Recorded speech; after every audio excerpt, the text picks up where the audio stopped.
Okay, so I get this question pretty often. Why are you still an atheist?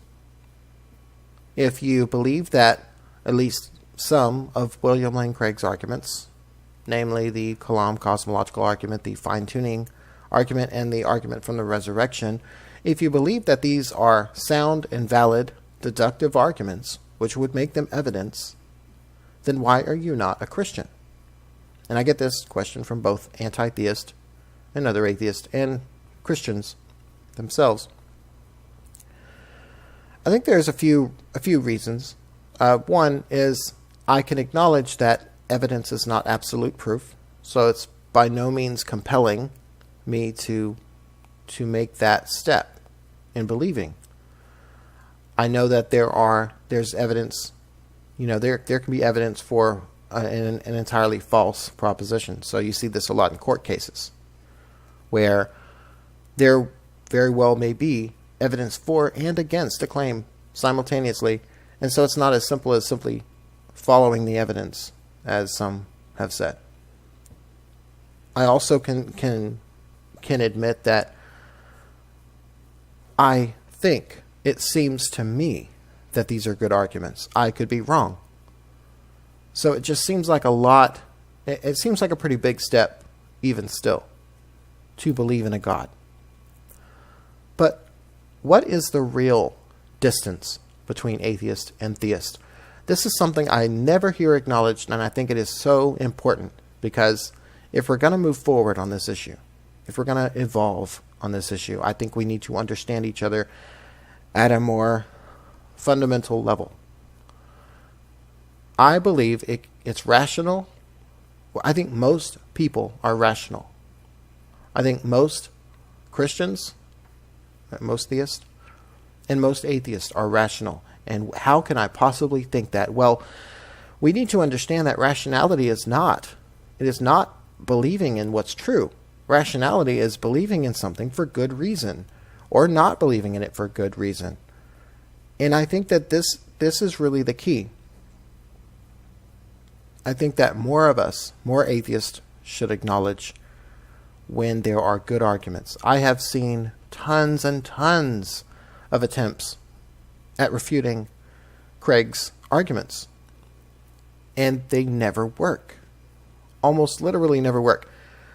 As I've said before, I do think some of his arguments are weak. I think the moral argument is, and it's ironic because this is one that a lot of people stumble on, and I'm not going to get sidetracked. You can see my video on objective morality and that kind of thing. But the point is that I've done this for a long time. I've followed William Lane Craig's debates. I've listened to tons of, this is outside of the realm of academia. In addition to watching the debates, I'll listen to what his opponent has to say. But I've also watched a lot of YouTube videos. I've read a lot of articles really tackling William Lane Craig's arguments. And those are the three I mentioned earlier are the ones that they still seem, on balance, they still seem to be very good arguments to me. But what is the real distance?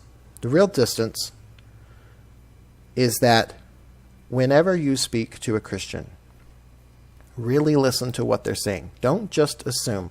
Don't go on this stereotype that you've been fed by YouTube atheists and other anti-theists. Don't go by this caricature that says Christians only believe because they read it in the Bible or they were raised to believe. You will find that if you really listen, most of them will tell you in their own words, that they believe on the basis of experience, that they believe they have experienced God.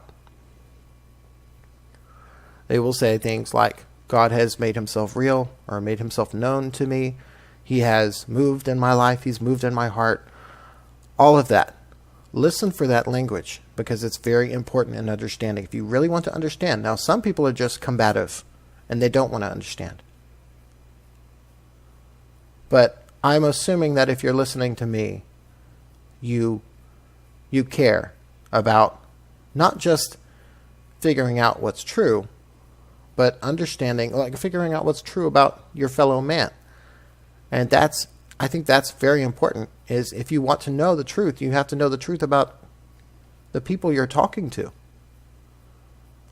And the same goes for theists. This is not a battle between people who are logical and people who are illogical. There are extremists on either side of the fence. I've spoken with plenty of atheists who are irrational and illogical and intense, like they're emotionally unstable, some of them. Okay, so there are extremists on both sides, but I think by and large both sides are rational. Now, how can that be? It is in the question of experience. I've never had an experience of God, and yes, I've tried. I always get that when I say that, when I mention that to a Christian, they would say, well, have you asked God into your heart? No, of course I have. Of course I have. Most of us have. And this is the thing that Christians find very difficult to accept. You know, some Christians, I've had Christians tell me, you're lying. You've never really tried, you know. But again, these are the exceptions. These are not the rule. Most of them are very civil and understanding about it. And they'll just say, well, I'm going to keep praying that God reveals himself to you and don't give up and yada, yada, yada. And so, the point I'm making here is that don't just assume that because somebody's on the other side of the fence from you that they're being irrational, because they're not necessarily. There is a battle going on right now between it's not between theist and atheist, okay? It's between rational people and irrational people, and what makes you irrational is not the side you hold, but the reasons you hold it.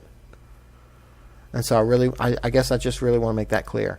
But so my answer is not only that these arguments are not proof, and that they could still be wrong, and it could still turn out that they're not evidence, as I think they are. But again, I've heard a lot of people, that's when a lot of anti-theists chime in, well, I've got the refutation right here. And 9 times out of 10, they send me to a video I've already commented on. And I'll scroll down. You know how, like, if you post a comment, you can scroll down just below the video, and usually your comment will be there, you know? I like that feature, by the way. YouTube, you know, has that feature where your comments will be more easy to find no matter when you posted it.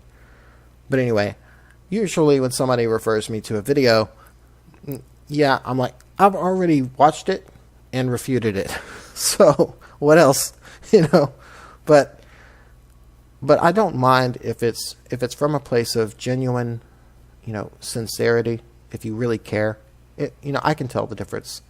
You know, if you get on there and you just start cussing at me, and you get on there and you just start accusing me of, you know, of just playing favorites or something, or if you're a Christian and you get on there and you just tell me I'm going to hell. I've had that happen a few times too. You know, but most of the time I get really good discussions. You know, and that's actually part of what has motivated me to make these videos, is that I know that there are good discussions to be had on this issue. And I've had them. I have Christian friends, I have atheist friends who I've had really lengthy discussions with, and they were very logical and very rational. And that's why I understand, is I've not placed myself outside. I'm not in a club really where, you know, I'm not in some echo chamber where me and my friends tell each other, yeah, we're the ones who are rational and the other side is not. I know better. And so I really want to ask you to know better. I want to ask you to hold on to that understanding, because I think most of us have it already. Hold on to that understanding that just because someone believes something different from you does not mean they're irrational. Yes, I'm not saying that, don't misunderstand me. I'm not making a comment on objective reality here. I do believe that there is an objective reality. I'm not trying to say that there is no truth. You know, sometimes you can get into like philosophy so deep that you actually hear that people actually have the belief that there's no such thing as the truth. I think that's absurd. There is. But so I'm not arguing that we're both right, but I am arguing that we're both rational. So this is just something to keep in mind. I guess that's pretty much what I wanted to say there. I hope I've answered the question once and for all. So if anyone asked you that about me, you can refer to them to this video. If they ask, if you agree with what I'm saying here, if you happen to be another atheist that can acknowledge, William Lane Craig does seem to have at least a few good arguments, and I do think there is some reason, maybe, to believe in a God, but you haven't been able to put it into words, you can refer them to this video as well. So I think that's pretty much what I wanted to say with this one. As always, guys, if you have any suggestions, you have any other topics you'd like for me to weigh in on, feel free to leave a comment. If you agree with me, if you disagree with me, I want to hear from you. Leave a comment there and we'll have a discussion. And as always, thanks for listening, and you guys have a great day.